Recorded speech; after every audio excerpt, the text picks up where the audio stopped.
Peace, peace, peace. If they don't give you a seat at the table, bring a folding chair. That's Nana Shirley Chisholm. I don't want nobody to give me nothing. Let me try that again. Take it, Bobby. I don't want nobody to give me nothing. Open up the door. I'll get it myself. That's James Brown. And I would like to suggest, as I've heard suggested in other places, instead of asking for a seat at the table, build our own. So looking at, we've been talking about respectability, politics, and trying to um, earn a space in places that are generally not welcoming, or will look for ways to exclude us, or look for ways to minimize us, or for us to be accepted. And so, I just want to suggest a few things today. We talked about our children and we talked about educating our children, raising self aware children, self actualized children, which is no easy feat because it's hard for us and it's hard for them. And there are, um, um, Baba Sekou Olayinka said that when it comes to the minds of our children, the powers that be want to trade jade for a stone, that they are consistently coming after the preciousness of the minds of our children and handing them pebbles and rocks for precious jewels. So, of course, this is happening. It's happening in social media. It's happening in the media. It's happening um, for all of us. If something is amusing or whatever is in social media, we actually become the parrots of social media. So we repeat the memes or we sing the songs, and there's no problem in having fun. Please don't take that to mean that. There are messages in everything. And so when it comes to the minds of our children, there's a steady need to have the minds of our children. So starting with our children, affirming them, building them up, not so that the attacks or the challenges won't come, but so that when they see them, they can name them, they can point them out, they can say, oh, that's what that is, and move forward, and that we are able to know for ourselves, oh, that's what that is, and move forward as well and guide them forward. Um, so I want to suggest that as we are building our own, and I don't have all the answers, Sway, because if I did, I would we'd be straight. I'd have been sharing it left and right. But I do have similar ideas to other people, to warrior scholars, to elders. And I think we start where we are. We start with our children, we start with our families, we start with our communities, and we create connections between our children, our families, our communities. We look for spaces to rely on each other, to be open with each other, to be honest with each other, to give space to each other, to make safe spaces for each other, to actually allow growth, which is not um, pretty or always appropriate in the way that maybe someone else thinks. Um, Sometimes it's ugly, sometimes it's hard. So to make space for each other, to make space for each other, to make space for each other that as we are at different levels of understanding, excuse me, to not look down or belittle each other as we're moving through these different levels of understanding, just to make space.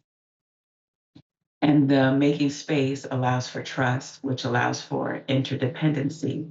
There are quite a lot of things that I know have been done in our communities. And oftentimes, when they fall apart due to lack of trust, they fall apart due to fear. So, making sure that we can build relationships with each other that allow for trust, so that if we need to pivot or we need to um, move further down the line, that there's patience and there's the knowledge that this will work out for the health of everyone there.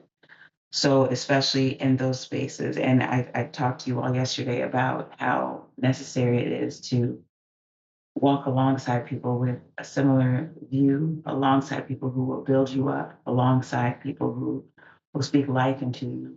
Because when it is challenging, you can look to your left and right and say, okay, I'm okay. Um, and when I think about this, all leads to connection. So I say our children, our community, and connection, um, to truly have real connection. So the the connection also allows us to troubleshoot and see how we can be supportive to each other. I know at one point our family was involved in a susu, um, which is everyone putting money into a pot at some regulated time, and then that pot being handed to different members of that community at intervals, which means that you're actually like helping each other save, um, creating financial interdependence. And we stopped, and not that we stopped because anyone had a falling out or anything like that. We stopped as our connections began to change. We stopped as it became difficult to sustain. We stopped um, for all the different reasons that organizations or connections or communities cease to do one thing or another. It's hard, it's difficult. Maintaining connection underneath all of it eases it a little bit, makes it a little easier to do. And it's hard to do in a place where we are working very hard just to exist, to make sure that there's heat in the house and water coming in, and that there's health care, and that there's all the things, all the things, all the things. So I want to suggest that there's no need to, that our energy is better given to building and maintaining connections with each other than it is to play a respectability game with people that you will never truly be rewarded by, with systems that will never truly reward or honor or recognize. And this is not going to be very long today. I'm going to stop here. There's Nana Fred Hampton said, we're going to fight racism, not with racism. We're going to fight it with solidarity.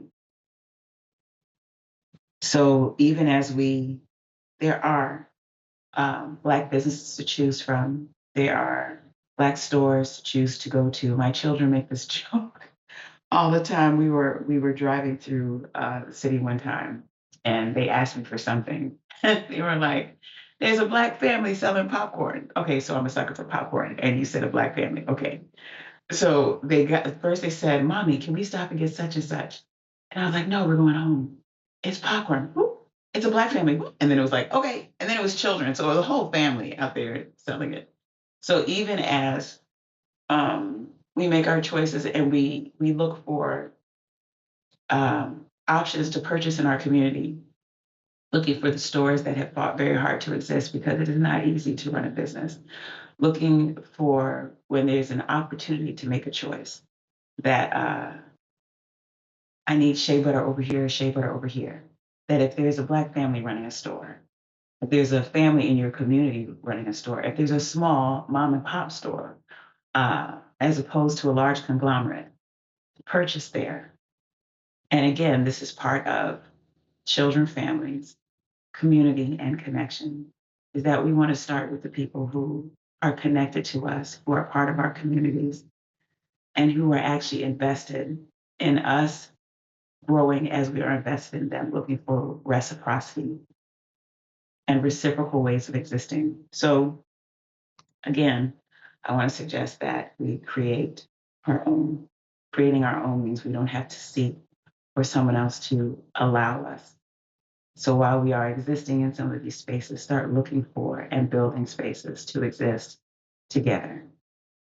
We are what we have. We are all we got.